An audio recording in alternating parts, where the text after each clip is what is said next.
Today's Truth Channel.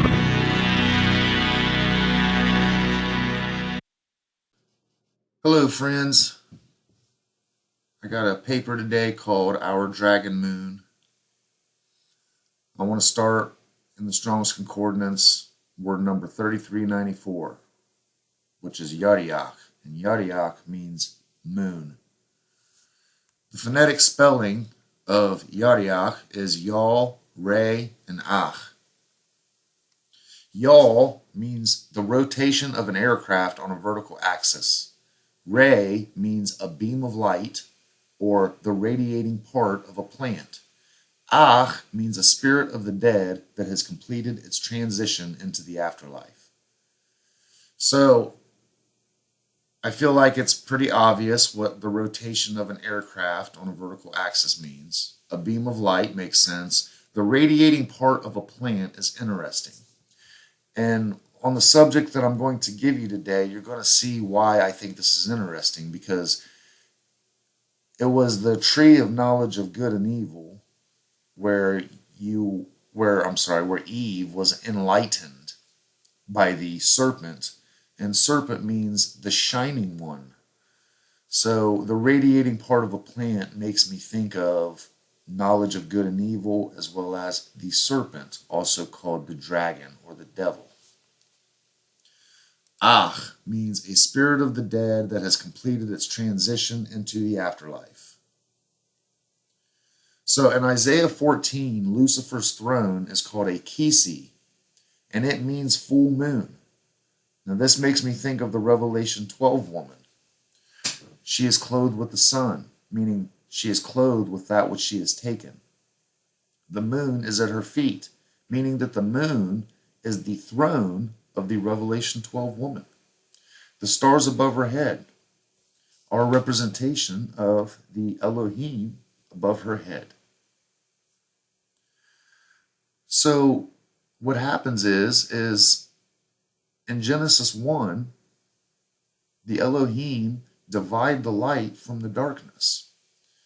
This is exactly what happens whenever we read Revelation 12. The woman was separated from the moon, and the moon turned to blood. Well, the moon has a giant dragon head on it.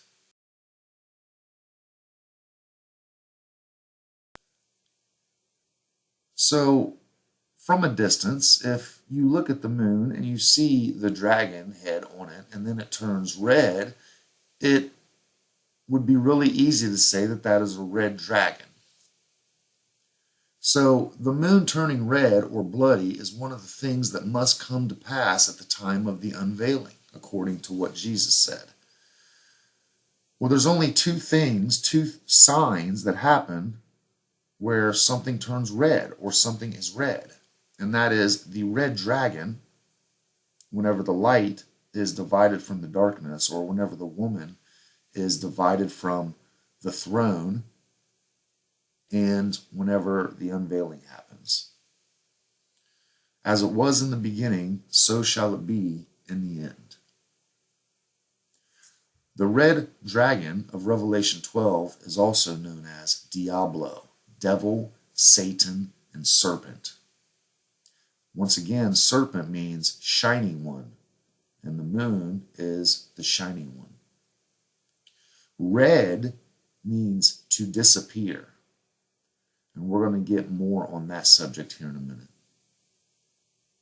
So I have shown you in a previous video that it is very possible that the garden is also the dragon. Garden is an anagram of dragon, and garden can mean to hide oneself. The moon and the dragon are the only things that turn red as a sign, from what I have seen in the Bible. So let's go through what red means. Edom means red. Well, Edom sounds a lot like Eden. And in Eden, where Adam was put, Adam means to be red. Jesus is red, Isaiah is red, Esau is red. I think this could have something to do with the scarlet worm that is spoken of in in Psalm 22. En route, Edom is Adam. Esau was the king of Edom.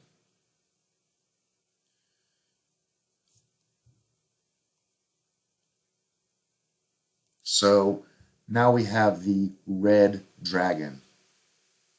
When I broke down the word dragon, I got roof and angles, and it makes me think house of angels. So the dragon could be the house or the dwelling place of the Elohim.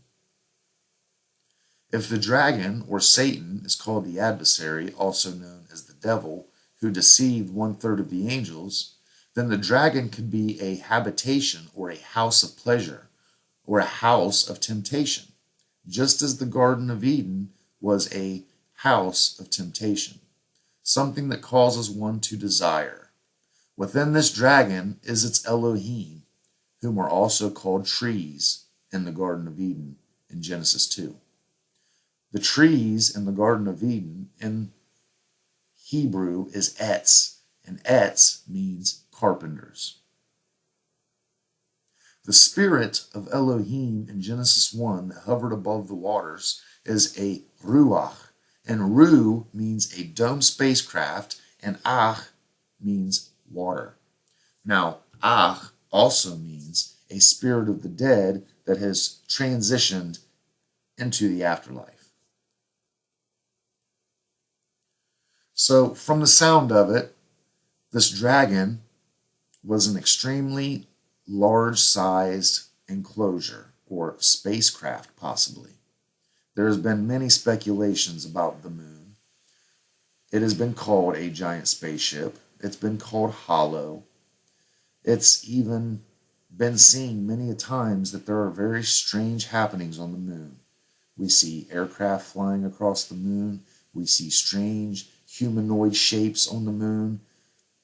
There are so many stories behind the moon. So whenever we look at all of these things and then we look at the phonetic spelling and the definitions of these phonetic syllables, it all makes perfect sense. So the dragon with his angels inside was cast out of heaven. In translation, cast out of heaven can mean placed into time. So the word dragon, whenever you look at it in its first translation, means to look or to look upon.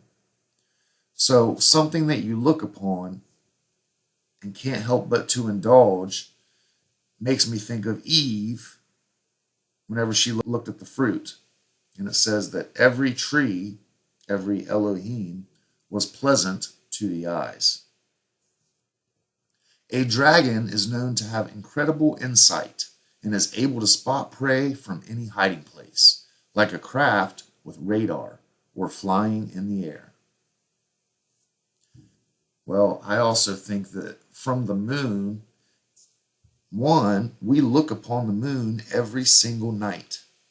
Dragon means to look upon. Every single night, the moon looks upon us. Red means to disappear. So the red dragon, being the red moon, can disappear. Well, during the day, the moon will be in the sky, and then it will disappear, and then it will reappear. Once again, garden is an anagram of dragon, and dragon means to see and to look upon, just like the moon. The devil is also known as Diablo or Satan, which can also mean slanderous. Satan in Revelation 12:9 en route is Mabad, which means to work, to serve, and to worship. Let me say that again. Satan in Revelation 12:9 en route is Mabad, which means to work, to serve, and to worship.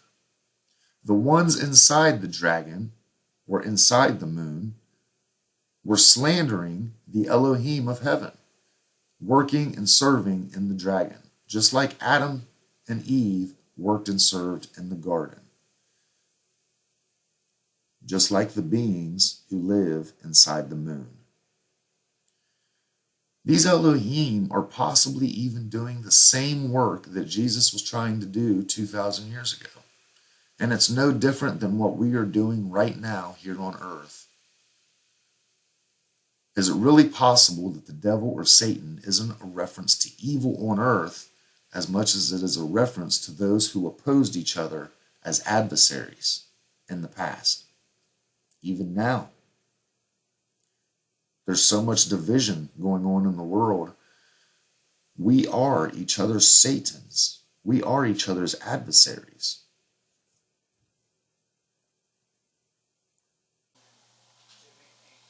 So with this in mind, friends, what I'm trying to say is that Jesus said that certain things must come to pass before the unveiling. One is the sun will not have its light, the moon will be turned to blood, and the stars will fall out of the sky. Well, if you read Revelation 12, that is exactly what happens. The woman would be a reference to the sun. The red dragon would be a reference to the blood moon. The stars being cast out of the sky is a reference to the Elohim, or the angels, being cast out of the sky.